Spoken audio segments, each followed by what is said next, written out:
You spent hundreds of hours painting, 50 hours learning the lore, 50 hours learning the rules from your rulebook, whether it be a battle tome or a codex. You've mastered every chart and rule and special ability that applies to your army as well. You even laid out perfect battlefield on a kitchen table, taken really fun pictures of that army, and you've deployed your forces and tactics in games against your friends, whether at home or at your local game store. And after 3 hours of battling with your friends, filled with nail-biting combat, it comes to that last roll of the die. Will your unit survive and succeed? Will you lose in epic fashion? Will you both end up killing each other? Who knows? But in this one, you won. You crushed them. And after an hour, we're still talking about how exciting that was, but can you remember every single important moment that happened in that game? Are you able to really enjoy everything that happened tactically?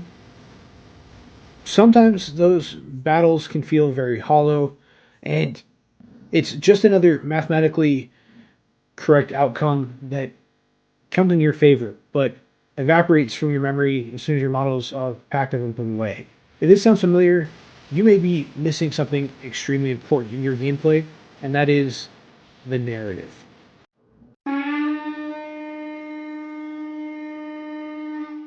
Now, the narrative may be something that's not missing for every player. Some actually thoroughly enjoy the pure mathematical side of Warhammer 40k. They enjoy the small things that let them move tactically and deploy strategically, which I do enjoy.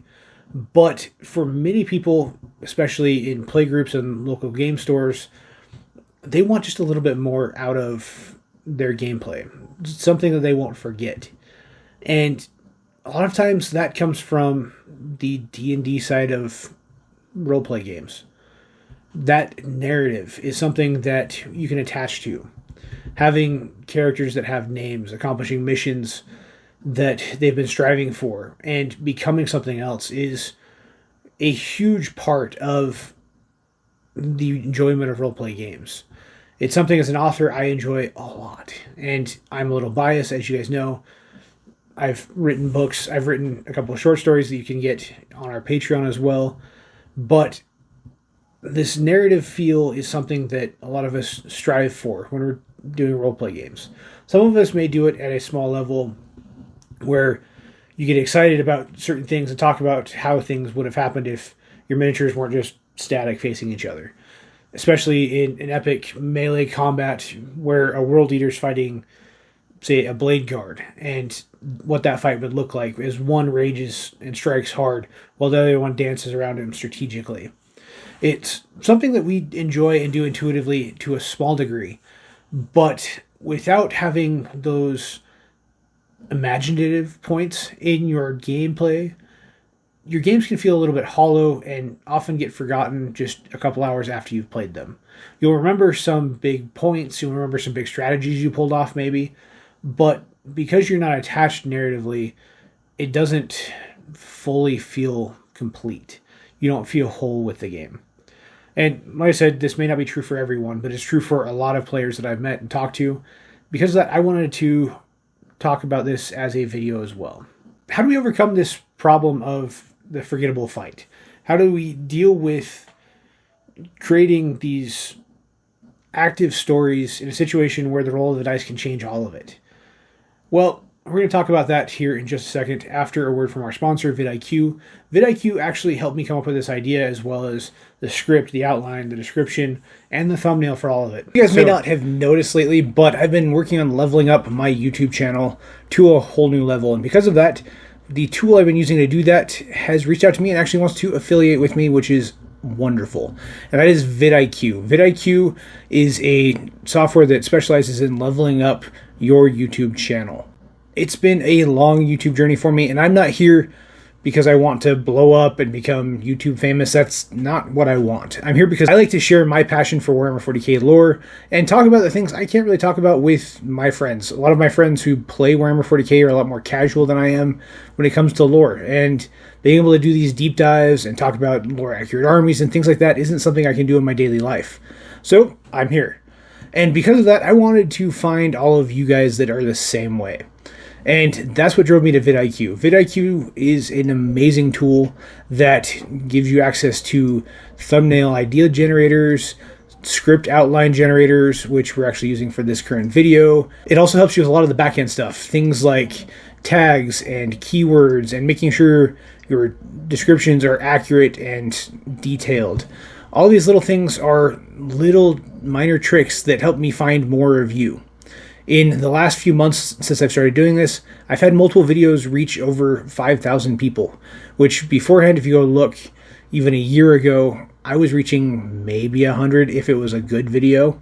So vidIQ has really made a difference and helped me refine my skills through various trainings and tools so that I can share my videos and my love with you guys. So if this is something that intrigues you, if you want to be able to share your videos and your interests with more of the general public, there's a link down in my description that will take you to an awesome affiliate site and help you guys get set up. There are free options as well as different paid options that you can do, and I definitely recommend checking them out and figuring out what's best for you. Now let's get back to the video that vidIQ helped me create.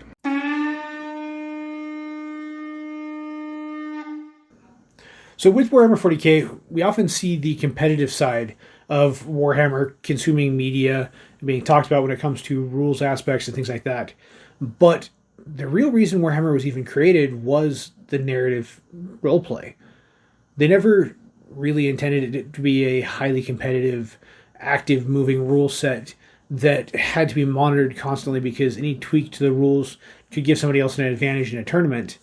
That's not what they intended it for. They intended it for friends to have fun and roleplay in a way that you can't in D&D. In D&D, you're dealing with individual fights that are one-on-one, but we often want to get a bigger picture. Like in D&D, you can't really go and have a full-scale battle where your characters go and join some units to command them in a large rank-and-file war. But with Warhammer, you can do that. You can build up the different rank and files and move them in a way that your named characters are part of that. And when you're playing more casually, you can make the story the primary objective. By doing that, you can have wiggle room for rerolls if you feel like it's necessary. You can make exceptions, give someone a buff, do what you need to do to make the story feel good. It's something that my playgroup has done on multiple occasions, where we treat it almost like a D&D campaign where your armies will be going to battle with each other for control of a world. But there's a narrative subplot, a goal and a mission in mind that helps everyone conquer and enjoy the game. Everyone does it a little bit differently. Like I said, my playgroup likes to treat it almost like D&D, where we have missions in mind and we have a game master, typically me, who has overall control and overarching storytelling in this constant fight. We often will get together, everybody brings their armies, and then I'll start telling a story about how these armies got together. Sometimes we'll even go as far as to have small units, skirmishes as well, to give more of that D&D feel. This isn't necessary for everyone, and everyone does it differently. So however you want to do it, you can. Warhammer actually makes narrative rules for a lot of their armies and a lot of their game systems. So I would definitely recommend checking that out as well. But why does this narrative give us more enjoyment and make it more memorable? Let's talk about that in the next section. The human mind is an amazing thing. It wants to latch onto stories and use your imagination to improve the world around you as well as the things you're doing. We see this often with daydreaming and things like that.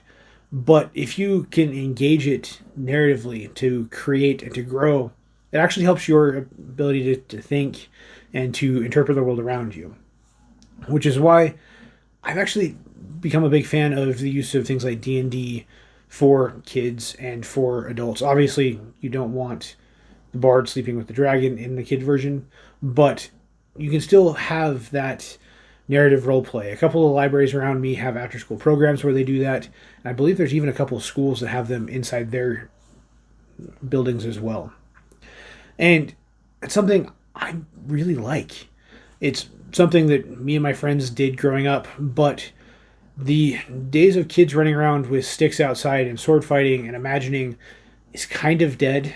But even as adults, we can still channel that window and bring it in to help us relieve stress, help us to relax more, and help us to improve our cognition.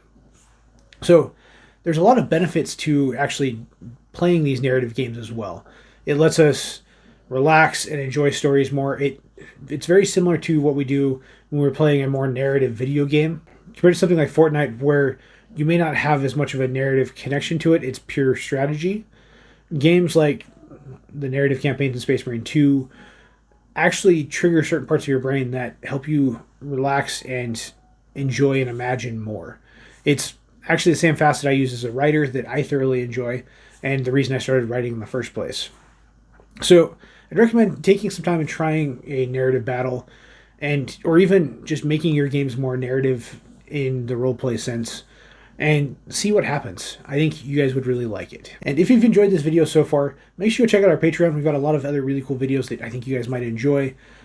And here's what our Patreon has to offer. Have you ever wanted to be part of a brand new Warhammer community that's just getting started? Well, today we're actually launching our Patreon. It's a brand new tier system and community that we're just getting started, where you can not only access all of our previous videos and get major Warhammer advice, lore accurate lists, all that kind of fun stuff. You can also join our channel's Space Marine chapter, and if you're one of the first ones on that tier, actually get your name inscribed on one of the Space Marines. That'll set you guys up as permanent members of the channel for as long as we keep this going. On top of that, there's a bunch of tiers with a bunch of really cool stuff. The higher tiers actually come with either a free shirt or a free hoodie whenever we get those and release them. So make sure you guys join us and take a look at all of the cool bonuses and tiers we have, because there's a lot of really cool stuff on our Patreon. The link will be in the description below. So make sure you join now so that you can say that you were one of the first ones to join the Night Wardens and the Readers That Wargame Patreon. Hope to see you there. So we've talked a lot about how a narrative campaign can benefit you. We haven't really talked about how to make it happen. What do you need to build out a narrative campaign and create one that you're going to enjoy? Well, for starters, like I said, a lot of Warhammer 40k has narrative campaigns throughout the older editions. There's been a couple in 10th edition. Currently, the 500 Worlds campaigns are releasing, and we're seeing some of those come to life, as well as a few others that have been hinted at. That may change by the time this video releases, so if there's more of them, please let everyone know in the comments below. But in 9th and 8th and older editions, there's a lot of narrative campaigns that could easily be adapted to Warhammer 40k 10th edition and into the future 11th edition if you're watching it at that point. So going back and looking at those older narrative campaigns, a lot of them are free online, and a lot of people have created other narrative campaigns as well, depending on which chapter or race you're looking at playing and which branch of Warhammer you're wanting to bring to the table. On top of that, once you've done it a couple times and seen the basic narrative structure, whether it be rewards and punishments for living and dying and accomplishing missions, and the other narrative aspects and asymmetric warfare that can be a part of narrative campaigns, you can easily go and create your own. If you enjoy being a dungeon master in Dungeons and Dragons or Pathfinder or any of those game sets, turning around and doing it in Warhammer 40k isn't that much different. And you can always actually tweak it so that you can do a more Dungeons and Dragons style version one time and then have a big epic battle another time, keeping your characters inside those armies. And I think it's something you guys can have a lot of fun with. I like to recommend starting with the basics. Start with the Warhammer campaigns from older editions and work your way up. If you don't even want to try that, maybe just have some fun with it. Do some improv as you're fighting and encourage your players and opponents to describe what's happening as their fight is going on. And the dice can often affect this as well and lead to some really fun gameplay on top of it.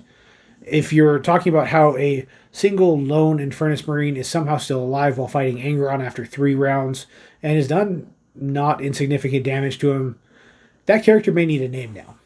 And once that character is named, he may elevate himself in the chapter later on and become one of your lieutenants, or even the chapter master down the road if it keeps happening to the same guy. So talking about that and finding ways to enjoy the game is something that will make a big difference for you, and will be something that you and your opponents can laugh at and remember 10 years down the road. Narrative gameplay may not be for everybody. There are some people who do thoroughly enjoy the math behind it and the structure and list building that comes from the more competitive side of Warhammer, and that's fine. But I want to know from you guys, what's your most memorable moment on the tabletop? Was it some crazy unique situation that you ran into? Was it a big competitive win in a tournament? Is it an unexpected story that happened? Like I said, the Lone Guardsman. Maybe something that you'll remember forever. Let us know in the comments below. And don't forget to go check out our Patreon. We have a lot of really cool features and abilities there, including on our upper tiers, a free hoodie and a free t-shirt. And I want to give a huge thank you to our video sponsor, vidIQ, for helping me get all of this ready to share with you guys as well. And with that, don't forget to like and subscribe. We have a lot of cool videos coming. If you ring the little bell, it'll notify you as soon as we have more stuff coming as well. I try and post things every week. But for now, I will see you guys in the next one.